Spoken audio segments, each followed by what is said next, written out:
y'all, over all my forkers. How y'all doing? This is a member's first video. Try to keep it short. I just want to kind of go through the history and the headaches that I've been through with this thing. And I think I've reached a point where I think I'm gonna settle. I'm gonna settle with the design at this point. Otherwise, I'll just keep designing it forever and ever and ever. The one print behind me is kind of a special one. It'll probably be a one of a kind. The only thing similar to it is going to be Alaskan Assassin's pan. You'll notice this kind of texture. There'll be an example I get to show you here in a minute. I'm going to keep this short and explain to you how and why I'm doing this pan. Basically in Georgia, we can't use sluices. We can in certain spots in private land, under bridges, in areas where you think you can get away with it. But yeah, I had a run-in with my new buddy JP, with the Corps of Engineers. He's a ranger with the Corps of Engineers, and we had a little bit of a run-in. But anyways, part of the reason why I'm kind of shooting towards this direction of pan is because I'm limited in the pan, and I'm also a little bit bored with the traditional Western flat pan. And this seems to really, especially the original light material, the very first material that you wash off with this just washes off so quickly and easily compared to shaking and lifting.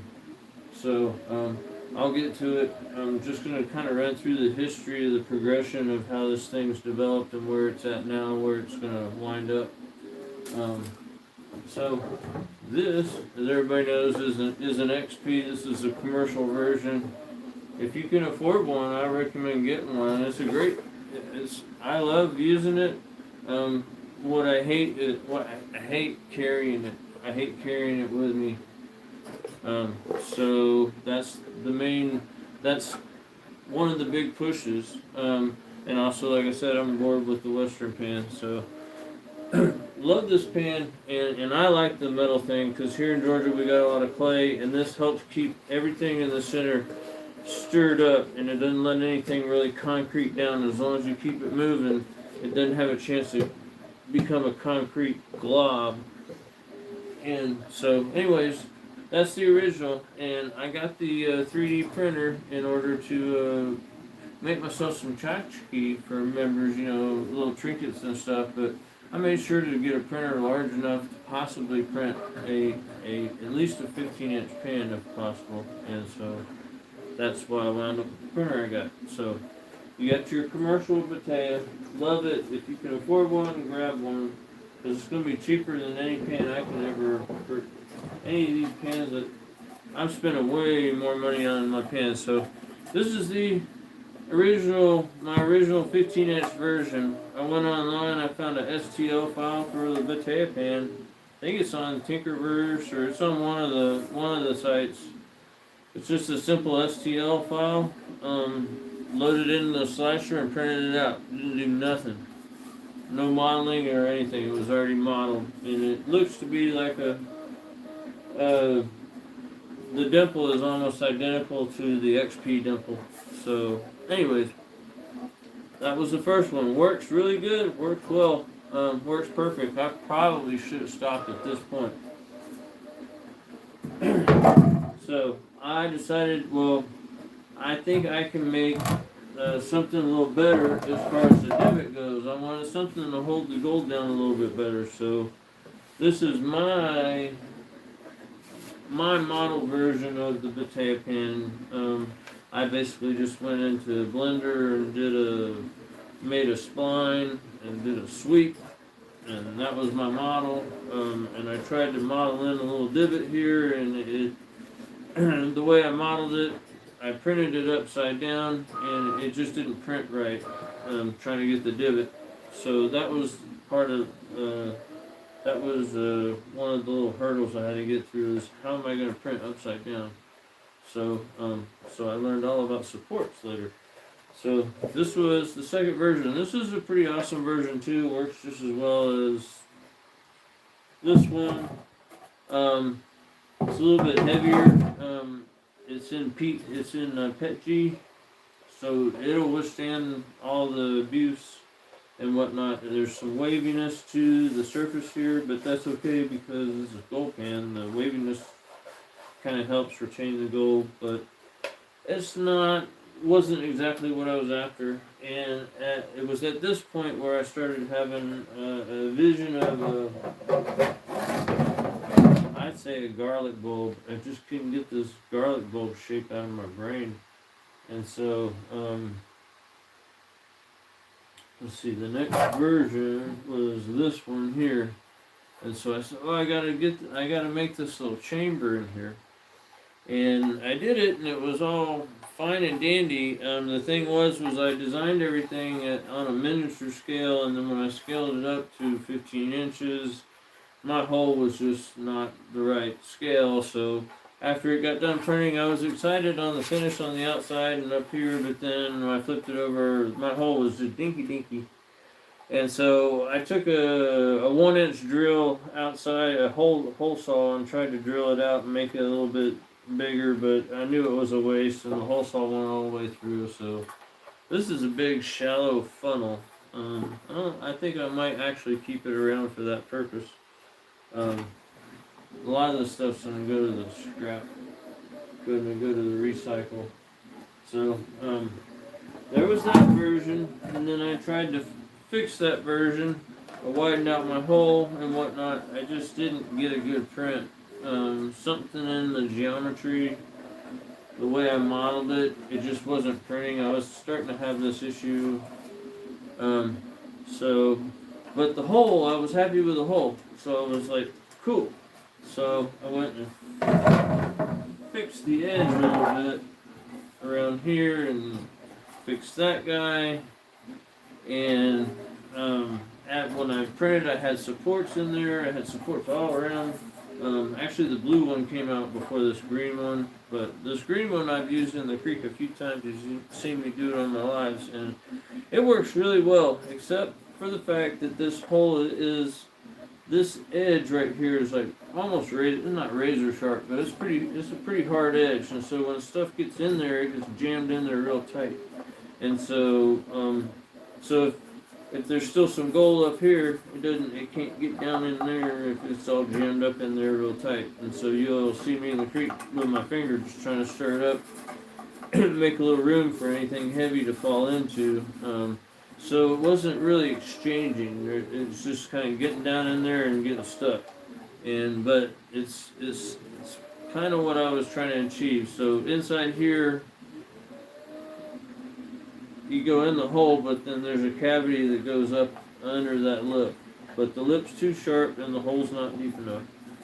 But this was a start, and it worked pretty well. And then I did a blue version, thinking that I was on to something.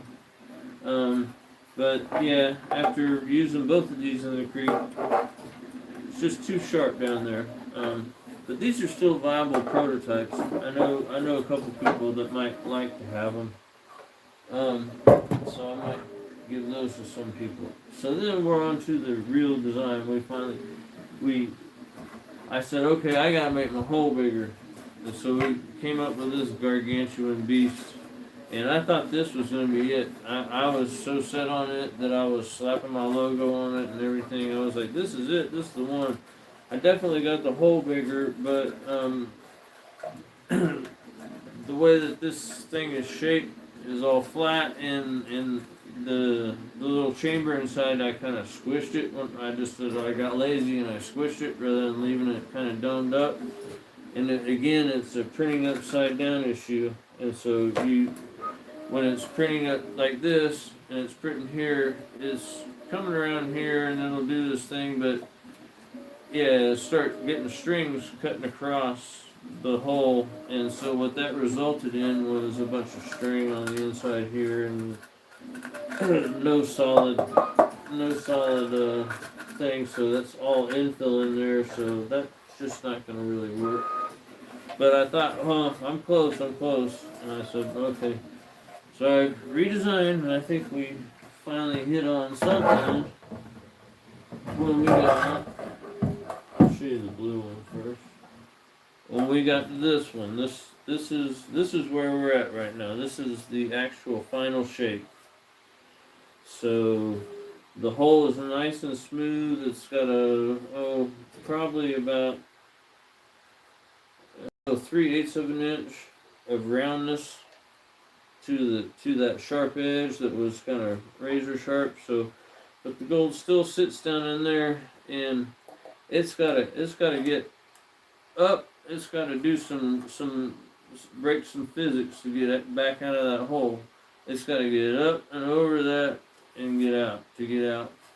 So once he's in there, as long as you're not tipping it up and splashing it out, your gold is going to stay down in this little cavity down in here. So it's almost like the safety pin, and this is essentially our final design. And I went beyond that. My story's not over yet. Uh, Again, I tried to print the logo upside down. Didn't work. So you can't print upside down. I learned that. It took me a few times to learn that. So I replaced that upside down logo. This is the exact same pen. I took that upside down logo on the inside and put a one on the outside. This particular one ran out of green and had to finish up in blue, and it's kind of a happy accident because that blue kind of tells you when you're down to nothing and it's time to either add some more material or wash it out, whatever. So this is essentially our final design. I've done a couple of changes to it. The way I did this logo is I just kind of extruded a logo and plopped it in there, and now I've gone in and I've fitted the logo to the curvature of the pan, so the extrude is even all the way around the logo. So on this one you'll notice it's real thin here on the sides and it's nice and thick there. Because this is a curved pan and I just took a flat thing and stuck it on there. So that's really the only major revision is I kind of form fitted the logo, and this is where we're at. So, but I kind of went crazy. I ran out of filament, waiting for filament to start making a couple of these, and I wanted to design one for Alaskan Assassin. He's getting a special 420 millimeter version of his own. And while I was waiting for that filament, I had a little extra filament, and I decided maybe that this shape is a little bit too deep, and maybe I ought to flatten it out some more, because I kept thinking about the Batea pan. It seems a little flatter, and it's an optical illusion, really. So I flattened out the design, and this is a little 9-inch version. Just I was limited on materials. It was quicker to print, and kind of gave me a good idea. My brain can handle it to grow it. And this is good. I've not really tested it out. And I started going down that road. I tried printing a version. This is a PCTG version. And this material is just a nightmare to deal with. I'm sure that this pan is probably the most durable one out of all of them that I've got right now. It's really just ugly looking. It's probably the best one, but it is the shallow design. That's what I'm calling this design.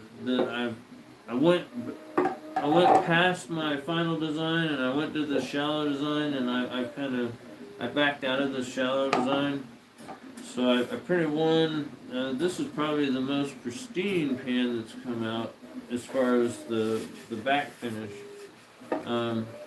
And similar to the green one, I put a little blue knob on the bottom of that one. This one I did intentionally. And I intended this to be a present for Yin or possibly my mother. Still might be, but it is the shallow design, which I'm kind of abandoning because I'll show you why here in a minute. But so that's where I'll just show you now, and then I can show you some of the mess ups. So if I take the XP Batea, I say take the STL file. That's a fairly the angles actually match. The only thing that's keeping it from protruding are these little things here. Otherwise, it would sit flat, pretty well tight to the pen. And then you'll notice with my flat version here, I'll just use the pink one. Too many pens. This pink one, it doesn't have it sits too flat. It starts to flatten out too quickly. So basically, it's much flatter, and it just kind of has this little black hole down here in the bottom, and it's a little bit too flat. And I just kind of found that out this morning. I was the one printing behind me is a flat design, but it's a special one for myself, and I'm just gonna keep it at that for the flat design. As I take the design that we're currently at now, we'll do this one. Is absolute perfect fit, and I kept thinking to myself, this thing is just too deep. I think it's a little bit too deep. It's too deep. But in actuality, it's a perfect fit for the Batea. So essentially, it's the Batea with 3 inches trimmed off. So the Batea is 20 inches. This is 15. So 4 inches trimmed off, or 5. I can't count. Anyways, that's why I decided to go back. I had set up a bunch of files for different sizes in the flat shape, and I'm going back to this shape. It's almost a perfect match. On the inside, on the outside, it looks a little peaked. You have to kind of see it as they go together. Hard for you guys to see. You have to be right up here and look at it, but this is almost an exact shape as far as the inside goes. What the regular Batea doesn't have, it doesn't have that little gold trap down there. And so I'll be taking this to the creek tomorrow. Yen's got a doctor's appointment, and hopefully that goes well. And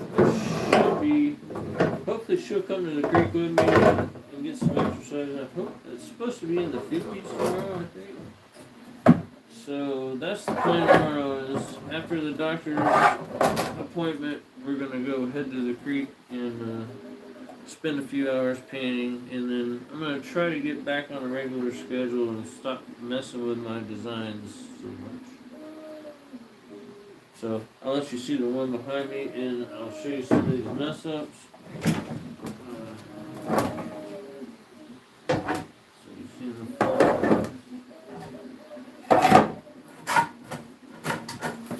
And this is just a few samples. I can't tell you how many of these I've got. Remember those frisbees that they're like those boomerang frisbees. So I've already thrown out a bunch of them, but this is my most recent one. This happened after 2 days of printing at the very finest setting that I can print. This is the exact same thing as printing behind me at a not so finer setting. I think it was a fine setting that was causing the error. Anyways, kept getting nozzle cloggings when I got to this point, and I went in, unclogged the nozzle and whatnot, and when I went to set it back to print, it was off. Like something happened to the print head, so the print head was supposed to be printing here, and it was printing over here. And before it started banging around and ruining itself, I just went ahead and shut the machine off. So it had to stop there. So that's what we're printing now, but you can see how shallow that is. It's a little bit too shallow. So it's just real shallow, and then just goes right down in this little hole here. So, yeah, so that's why we're stopping where we're stopping, and I wish I could show you the one that I'm printing for Alaskan, that I'm going to do for Alaskan, but I want to keep it a surprise for him. I think I'm blowing away. So, I don't even know if anybody's on seeing this, but come up and see who's come on view if anybody. Oh, we got David Dander in Scotland. Scotland, man, I have not sent your stuff. Neither have I sent Dorothy's stuff. I don't know, a couple weeks ago. The last contest. You won the contest and you gave it to her. I haven't sent it out yet. And I'm about to do memberships and do another giveaway soon. But I'll give you a close-up as that one's printing. It seems like if I try to do a 0.08 layer height, this printer just has a fit with it, at least at the size of object that I'm trying to print. And see if I can zoom this camera. Ooh, I can. And you see the infill in there as it's. So you're looking at the bottom of the pan. And that supporting in the middle, But my thoughts for this one, I've been bugging Rob like 4 o'clock in the morning. I sent him a bunch of photos of this, and I was so excited about it. So you got to see the design completely, but you can imagine see that chunkiness in there. So if I'm in the creek and I just happen to flip my pan upside down and dump a bunch of dirt on it, and the water just happen to wash across it, kind of like a sluice would that be? I thought maybe that would be a thing. So that's kind of why I'm pushing with this one a little bit. Just want to see how it turns out. I haven't gotten one to print out yet. Keep running me through filament. Driving me nuts. Oh, and another thing, part of the process, this printer's already on its second print head. Sometime during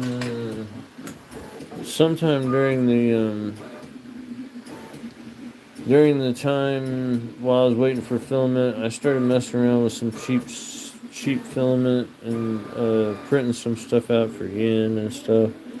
And yeah, I started getting some clogged nozzles and changed the nozzle, but when printing one of these I started getting some hellish errors, and like this thing won't even level anymore, so I've got to like take it all apart. There's components I can replace the leveling component and probably all of it really. The extruder might be bad, I don't know, but thankfully I was smart enough after I bought the printer, like 2 days after, I was watching a video on YouTube, and this guy was talking about how he's so thankful that he went and got him an extra print head. And kudos to you, bro, because I'm in the same boat. So I was thankful I went ahead. It was like $60, but it had everything in there. I just bolted it up, and I've got scads of nozzles now. And I'll just work on this one, repair this one. When that one dies, I'll just pop this one back on. Hopefully I'll get this one repaired before that happens. But yeah, I've had some issues with I'm not going to mess with PETG or PCTG anymore. That stuff just turns to spaghetti on my printer and just wants to get into all the gears and wants to mess everything up. So I got a couple of rolls of PCTG if anybody wants them. I'm probably going to charge you a little bit for them. Gotta get some of my back. Fishing, what are you doing, man? I didn't know you remember. Alright, so that's just my update. I'm going to let this pan print out. This will be like my little secret sauce I'll bring to the creek. And I'll try to use it as a sluice to see if that works. But then, yeah, everybody keep an eye out for the one I'll make for the Last Assassin. Get that one printed out as soon as I can. And shipped off to him as soon as I can. Then I'm going to make one for Rob, and Scotland wants another different pan, and try to see if I can accommodate him on that. Yeah, and I'm sorry I haven't made much content. I've been staying up like 24 hours at a time, and then I get 3 or 4 hours of sleep. But I've been cracking on the designing, and we got some of the weather issues here, and then Ian and I had both got some health problems. So, anyways, thanks for coming. And yeah, I just want to give you an update. I haven't heard back from Rob ever since I hit him with those photos at 5 in the morning. So, I kind of really made the video for. He's the only one that really seems to be following along with this. But I think I've reached my inroad here. Got this one printing, and I've got the one that I'm gonna take to the creek, and then I may print out one in the near future for myself that's all green with no blue bottom. And then I'm sure I'm gonna get people requesting it here and there, and we'll try to work that out. But you can see how flat this pan is going to be. It's not really going to be very deep at all. It just kind of just has a pocket in the middle. But like I said, that's why I got excited and was telling Rob. I said, Rob, I flattened it out, and I said, what if I just flipped it upside down in the creek and I could just use it as a sluice like that, and nobody can say anything because it's a pan. I'm using a pan and a shovel. It just happens to be laying upside down. Huh? Alright. I'll let you go. I don't know if I'll make this public or not, but yeah, I had to shoot something for you guys because I haven't been putting out any content at all. Alright. I'll see you guys online. Thanks for coming, Scotland. And fishing. And David. See y'all.